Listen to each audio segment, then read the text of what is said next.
नमस्कार विद्यार्थी मित्रांनो, आज आपण बघणार आहोत 10 जून 2026 चे चालू घडामोडीतले टॉप 10 महत्त्वाचे प्रश्न.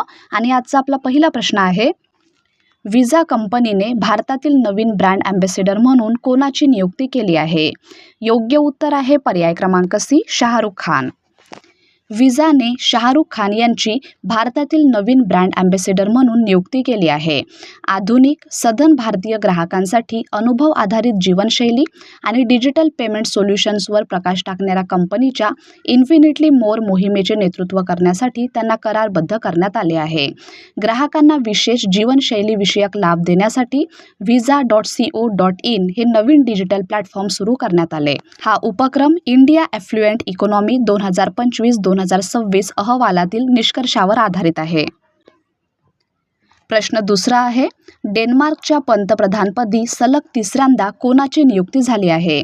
योग्य उत्तर आहे पर्याय क्रमांक बी, मेटे फ्रेडरिक्सेन. मेटे फ्रेडरिक्सेन यांनी डेन्मार्कच्या पंतप्रधानपदाचा सलग तिसरा कार्यकाळ सुरू केला आहे. नरेंद्र मोदी यांनी त्यांचे अभिनंदन करत भारत डेन्मार्क मैत्रीतील परस्पर विश्वास आणि सामायिक मूल्यांचा उल्लेख केला.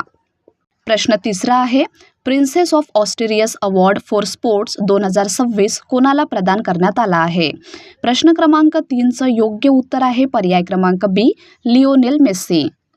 लिओनेल मेस्सी यांना क्रीडा क्षेत्रातील उल्लेखनीय योगदानासाठी princess of Asturias award for sports पुरस्काराने सन्मानित करण्यात आले आहे.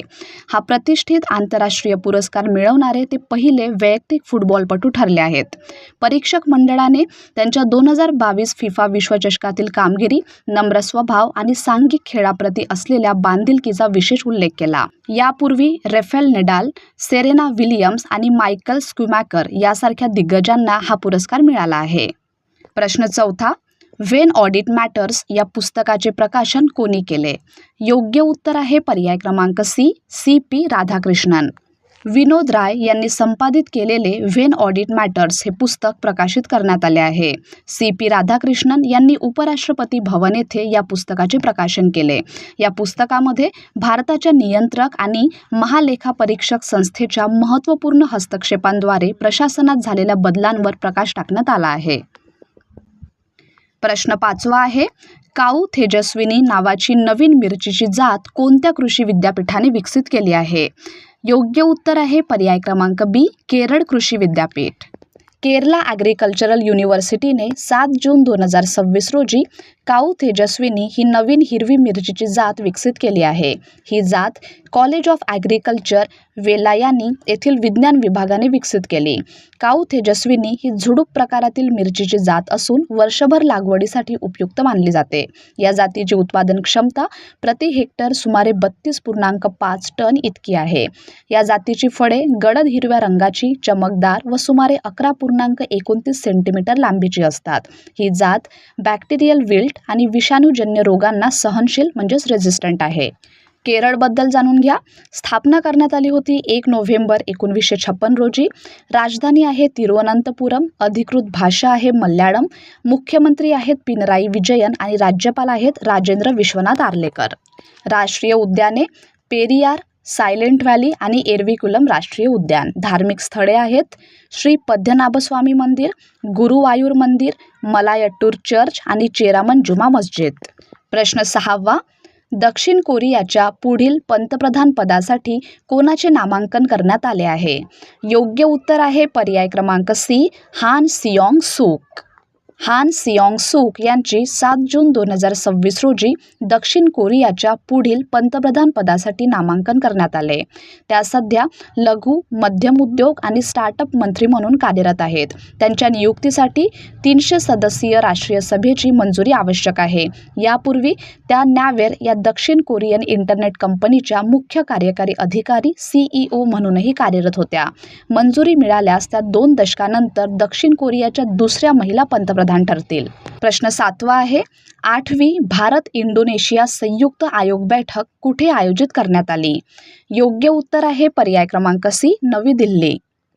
8th India Indonesia joint commission मीटिंगचे आयोजन 7 जून 2026 रोजी नवी दिल्ली येथे करण्यात आले. या बैठकीचे सह-अध्यक्षपद एस जयशंकर आणि सुगिओनो यांनी भूषविले. भारत आणि इंडोनेशिया यांनी 2025 मध्ये राजनैतिक संबंधांची 75 वर्षे पूर्ण केली. 2018 मध्ये दोन्ही देशातील संबंधांना कॉम्प्रेहेन्सिव्ह स्ट्रॅटेजिक पार्टनरशिप दर्जा देण्यात आला होता. बैठकीत संरक्षण, व्यापार, आरोग्य, शिक्षण, औषध निर्मिती आणि दहशतवादाविरोधी सहकार्य अशा विविध विषयांवर चर्चा करण्यात आली आहे.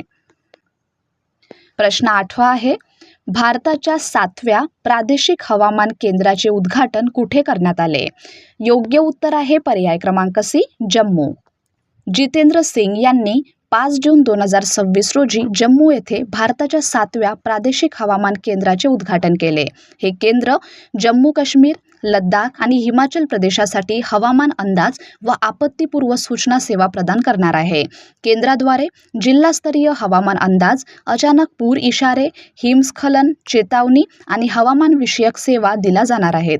हिमालयीन प्रदेशातील हवामान निरीक्षण आणि आपत्ती व्यवस्थापन अधिक मजबूत करण्यासाठी हे केंद्र महत्त्वपूर्ण ठरणार आहे. प्रश्न 9वा आहे, नमो विमानतळाच्या नवीन टर्मिनल इमारतीचे उद्घाटन कोणी केले? प्रश्न क्रमांक 9चं योग्य उत्तर आहे पर्याय क्रमांक बी, नरेंद्र मोदी. नरेंद्र मोदी यांनी 6 जून 2026 रोजी दमन येथील नमो विमानतळाच्या नवीन टर्मिनल इमारतीचे उद्घाटन केले. हा प्रकल्प रुपये 2,970 कोटींच्या विकास पॅकेजचा भाग आहे. नवीन टर्मिनलमुळे प्रादेशिक हवाई संपर्क, पर्यटन, गुंतवणूक आणि आर्थिक विकासाला चालना मिळणार आहे. टर्मिनलमध्ये आधुनिक प्रवासी सुविधा उपलब्ध करण्यात आल्या असून सुमारे 180 प्रवाशांची क्षमता यामध्ये आहे. आणि शेवटचा प्रश्न आहे, 29वी Bharat America army to army staff talks बैठक कोणत्या ठिकाणी आयोजित करण्यात आली होती? योग्य उत्तर आहे पर्याय क्रमांक C, Hawaii. 29th army to army staff टॉक्सचे आयोजन 6 जून 2026 रोजी हवाई येथे करण्यात आले. ही बैठक भारत आणि अमेरिकेमधील द्विपक्षीय संरक्षण सहकार्याचा भाग होती. भारतीय बाजूचे सह-अध्यक्षपद राजीव घई यांनी भूषविले, तर अमेरिकन बाजूचे सह-अध्यक्षपद जॉयल वोवेल यांनी भूषविले. बैठकीत लष्करी समन्वय, संयुक्त सराव, प्रशिक्षण, लॉजिस्टिक आणि परस्पर कार्यक्षमतेवर चर्चा करण्यात आली. तर विद्यार्थी मित्रांनो, हे होते आपल्याचे टॉप 10 महत्त्वाचे प्रश्न. धन्यवाद.